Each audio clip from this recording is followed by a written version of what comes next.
नहीं, हम तो उनके साथ ही खड़े हैं ना। जो जेएनजी क्या है, जो जनरेशन नेक्स्ट है, जो युवा है, वो अपने देश के बारे में क्या सोचते हैं, वो पॉलिटिक्स के बारे में क्या सोचते हैं और वो किस तरह का तख्ता पलट करते हैं। भारत में जेएनजी ये काम कर चुका है। अरविंद केजरीवाल जी और अन्ना हजारे का जो मूवमेंट था वो जेएनजी का प्रोडक्ट था। निर्भया कांड हो गया, वो जेएनजी का प्रोडक्ट था। उस वक्त भारतीय जनता पार्टी ने एक बढ़िया काम किया कि उसने आग में जो है वो घी डालने का काम नहीं किया।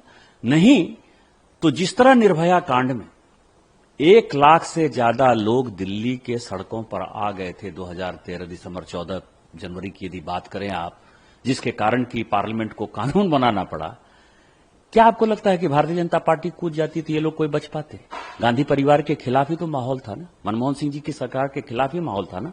लेकिन भारतीय जनता पार्टी ने उस वक्त तय किया, माननीय प्रधानमंत्री जी प्रधानमंत्री पद के उम्मीदवार घोषित हो गए थे, उन्होंने तय किया, उनका यह फैसला था कि अपने को जो है भड़काऊ बात नहीं करना है, इस संविधान के अंतर्गत काम करना है, क्योंकि यह संविधान बाबा साहब अंबेडकर का है। लेकिन 75 में इमरजेंसी लगाने के बाद इस तरह से बाबा साहब अंबेडकर की संविधान को बदला। ये जेएनजी जानना चाहता है कि अंबेडकर जी ने क्या बिगाड़ा था कांग्रेस का। राष्ट्रपति के सारे अधिकार आपने खत्म कर लिए, स्वतंत्रता का अधिकार खत्म कर लिया, जो हमारे संपत्ति का अधिकार था, जिस जमीन की बात आप करते हो, संपत्ति का अधिकार जो है संविधान संशोधन करके इंदिरा गांधी ने खत्म कर दिया। आज हमारे मौलिक अधिकार में संपत्ति का अधिकार है ही नहीं। ये किसने बदला? इसके अलावा जो अभी नेपाल और बांग्लादेश में हुआ है, जिसके साथ की राहुल गांधी अपने आप को जोड़ना चाहते हैं, दोनों जगह पर जेएनजी क्या कह रहा है? हम परिवारवाद के खिलाफ हैं, परिवारवादी पार्टी के खिलाफ हैं। परिवारवाद कहां है? मोदी जी तो परिवारवादी नहीं है। मोदी जी तो ग्राउंड से जो है लड़ाई करके आए हैं, यहां ऊपर उठकर आए हैं। मैं जब आपके सामने बोल रहा हूं, मेरे परिवार में तो कोई सांसद विधायक नहीं है। मैं भी एक छोटे से गांव से उठकर जो है यहां आया हूं।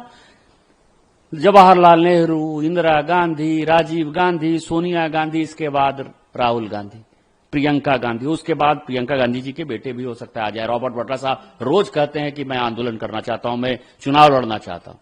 तो जेएनजी के आंदोलन को यदि वो उठाना चाहते हैं तो हम तो राहुल गांधी के साथ हैं। पूरी गांधी फैमिली देश छोड़ती हुई नजर आएगी। दूसरा जेएनजी ने क्या किया, जो नेपाल और बांग्लादेश से उदाहरण है, भ्रष्टाचार के खिलाफ। भ्रष्टाचार किसने किया?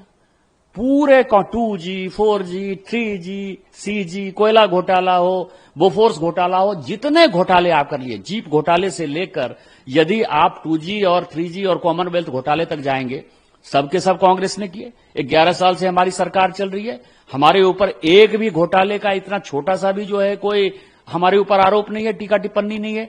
तो दूसरा जेएनजी जो कह रहा है भ्रष्टाचार में कौन चले जाएंगे, वो जाएंगे कि नहीं जाएंगे। तीसरा बात जो जेएनजी कह रहा है, क्या कह रहा है? वो ये कह रहा है कि हम संविधान में संशोधन करेंगे। वो बांग्लादेश को इस्लामिक राष्ट्र बनाना चाहता है, नेपाल को हिंदू राष्ट्र बनाना चाहता है, ये जेएनजी कहता है। मेजोरिटी भारत में यहां है, हम सेकुलर हैं और आई एम प्राउड कि हम सेकुलर हैं और सेकुलर रहना चाहिए, संविधान में जो बाबा साहब अंबेडकर ने कहा है। लेकिन जेएनजी जब हिंदू राष्ट्र की तरफ बढ़ेगा तब आप क्या करोगे? तो क्या इस देश को हिंदू राष्ट्र बना दोगे आप? जेएनजी यही तो कहेगा। ये तीनों मुद्दे जो हैं, और परिवारवाद में यदि आप देखिए, केवल गांधी परिवार ही नहीं, जो विपक्ष की पार्टियां उनको साथ दे रही हैं, मुलायम सिंह यादव जी के बाद अखिलेश यादव जी हैं, करुणानिधि जी के बाद स्टालिन साहब हैं, बाला साहब ठाकरे के बाद उद्धव ठाकरे, उसके बाद आदित्य ठाकरे हैं। जो भी पॉलिटिकल, लालू प्रसाद जी के साथ आप देखिए, लालू प्रसाद जी के साथ तेजस्वी यादव हैं, मीसा भारती जी हैं, ये सारे लोग, ममता बनर्जी के बाद अभिषेक बनर्जी हैं, जो भी कांग्रेस को साथ दे रहे हैं वो सब परिवारवादी पार्टियां। आपको क्या इनका भविष्य नजर आता है? तो मुझे लगता है कि गृहयुद्ध राहुल गांधी इस देश में भड़काना चाहते हैं, और इसी गृहयुद्ध के आधार पर नेहरू जी ने, उनके दादाजी ने इस देश का बंटवारा किया। उसी गृहयुद्ध को करा के जेएनजी जैसे मुद्दे को उठाकर ये इस देश के टुकड़े टुकड़े करना चाहते हैं। सोरोस फाउंडेशन के साथ मिलकर भारतीय जनता पार्टी जेएनजी के आंदोलन के साथ रहेगी, और मैं आपको चैलेंज करता हूं, दावे के साथ कहता हूं कि पूरी गांधी फैमिली और गांधी फैमिली को सपोर्ट करते हुए जितनी परिवारवादी पार्टियां हैं, यदि वो इस देश से भागती हुई इन्हें नजर आएंगी, फिर आप मुझे कहिए। विनाशकाले विपरीत बुद्धि, हम तो जेएनजी आंदोलन के साथ हैं, हम थोड़े रोकने की बात कर रहे हैं। हमको डर नहीं है, भारतीय जनता पार्टी के किसी आदमी को डर नहीं है। जेएनजी के आंदोलन के आधार पर ही केजरीवाल बने। उन्होंने बाद में यह फैक्ट है कि भ्रष्टाचारियों के साथ समझौता कर लिया, चाहे वो कांग्रेस के साथ समझौता करना हो, चाहे लालू प्रसाद जी के साथ समझौता करना हो, चाहे स्टालिन के साथ समझौता करना हो, सबके साथ उन्होंने यूपीए के अंदर जो है चुनाव लड़ा, लोकसभा का चुनाव लड़ा, वो खत्म हो गया। निर्भया कांड जेएनजी हो चुका है। यदि इसके बाद भी दोबारा जेएनजी होगा, भारतीय जनता पार्टी उस आंदोलन का साथ देगी।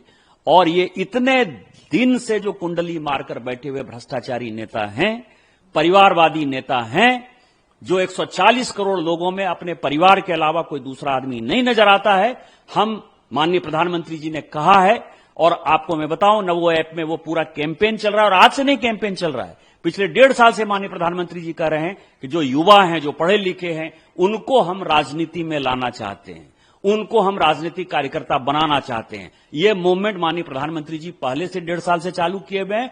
उस आंदोलन को हम लोग सभी धार दे देंगे। और इसके बाद ये जितने लोग हैं, चाहे राहुल गांधी जी हों, चाहे अखिलेश जी हों, चाहे स्टालिन जी हों, चाहे ममता जी हों, चाहे लालू प्रसाद जी के तेजस्वी यादव जी हों, यदि देश छोड़ते हुए इन्हें नजर आएंगे, फिर आप इस जेएनजी आंदोलन का तमाशा देखिएगा। इस बार भारतीय जनता पार्टी, पिछली बार भारतीय जनता पार्टी ने चूक की थी कि अरविंद केजरीवाल जी के आंदोलन में और निर्भया कांड के आंदोलन में जो है हमने जेएनजी का साथ नहीं दिया था।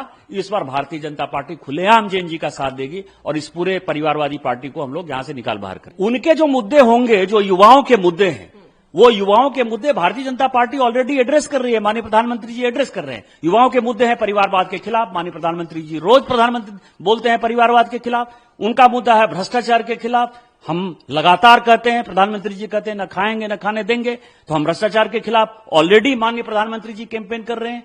और तीसरा सवाल यह है कि इस देश में क्या चलेगा। हम एक चीज पे जेएनजी के खिलाफ रहेंगे और शायद हम उसमें उनका साथ नहीं दे दें, क्योंकि हम एक सेकुलर कंट्री में है। माननीय बाबा साहब अंबेडकर ने इसको सेकुलर कंट्री बनाया है। वो हिंदू राष्ट्र बनाना चाहेंगे तो हम उसका विरोध करेंगे, क्योंकि हिंदू राष्ट्र जो है, जो यहां हिंदुस्तान में रहते हैं, वो ऑलरेडी हिंदू है। इसलिए संविधान में परिवर्तन करके कोई हिंदू राष्ट्र नहीं हो सकता है, ऑलरेडी वे ऑफ लाइफ है। लेकिन यदि वो संविधान में डालना चाहेंगे हिंदू राष्ट्र, तो शायद मुझे लगता है कि जेएनजी में भारतीय जनता पार्टी उसका साथ नहीं दे पाएगी। देखिए क्या है, मैं 2-3 चीजें कहना चाहूंगा।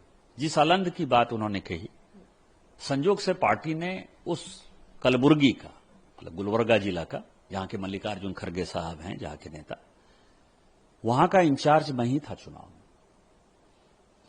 और अलंद सीट जो है, कोई सीट जीते या न जीते, सभी को लगता था कि अलंद सीट हम जीतेंगे, क्योंकि वहां से कभी कांग्रेस जीती ही नहीं। यदि वोट चोरी का आरोप है तो तुमको तो इलेक्शन कमीशन को जो है धन्यवाद देना चाहिए कि उसके कारण 1952 के बाद पहली बार कांग्रेस वहां से चुनाव जीती। तो वोट चोरी आपने किया कि वोट चोरी हमने किया? हमको चुनाव हरवाया, हम चुनाव हारे, हमारे कैंडिडेट 7-8 हजार वोट से जो है गुत्तेदार साहब जो है चुनाव हारे। दूसरा सवाल यह है कि माननीय मोदी जी एक गरीब परिवार के लड़के हैं। चाय बेचते हुए उनके पिताजी जो है, उन्होंने पाला पोसा, माताजी ने कहीं दूसरी जगह काम किया। और सवाल यह है कि बहुत अच्छा हिंदी नहीं बोल सकते, बहुत अच्छी अंग्रेजी नहीं बोल सकते। गरीब का ऐसा ही है, मेरे साथ भी वही स्थिति है। तो ये जितने इलीट क्लास हैं, हाई सोसाइटी के लोग हैं, जो परिवारवादी लोग हैं, जिनके मां बाप ने जो है उनको किसी को ऑक्सफोर्ड, किसी को कैम्ब्रिज, किसी को ऑस्ट्रेलिया पढ़ने के लिए भेजा, उनके दिमाग में मिट्टी का आदमी, गांव का आदमी, गरीब आदमी जुड़ता ही नहीं है। इसीलिए माननीय प्रधानमंत्री जी के प्रति उनके मन में कोई सम्मान नहीं है। 2014 से, आज की बात नहीं है, 14 से ये 25 हो गया, आज तक आपने अच्छी बातें सुना है कि बोलते हैं? सोनिया गांधी जी बोलती हैं प्रधानमंत्री जी मौत के सौदागर हैं, और ये कह रहे हैं कि चोर है, डकैत। किसी प्रधानमंत्री जी को ये बोला जाता है? आप ये बताइए, हमने इतना विरोध किया। मनमोहन सिंह जी के बारे में हमने एक बार कहा कि वो चोर हैं, डकैत है। हमने एक बार नरसिम्हा राव जी के बारे में कहा। इंदिरा, जो राजीव गांधी के ऊपर भी जो है बोफोर्स का स्कैंडल हो गया, उतनी ही तो बातें कही ना। ये थोड़े कहा कि आपने यूनियन कार्बाइड को भगा दिया, आप कमीशन खोर थे, आप एजेंट थे। सीआईए के कई एक डॉक्यूमेंट आते हैं कि उन्होंने डिफेंस डील में कई एक जगह जो है एक एजेंट के तौर पर काम किया। लेकिन ये सारी बातें ऐसी हैं कि उस पद का सम्मान करना चाहिए। मुझे लगता है कि राहुल गांधी जी से ज्यादा घटिया मानसिकता का लीडर ऑफ द अपोजिशन न इस देश में हुआ है, न इस देश में होगा। और वो सोरोस फाउंडेशन के साथ मिलकर केवल देश को टुकड़े टुकड़े करना चाहते हैं और इस तरह का माहौल पैदा करना चाहते हैं जिससे कि देश जो है बर्बादी के कगार पर चला जाए, और जो 1947 में नेहरू जी केवल इस देश का जो है 2 विभाजन कर पाए, 2 टुकड़े कर पाए, इस देश को और कैसे 10 टुकड़ों में विभक्त करना है, ये उनका मेन टारगेट है।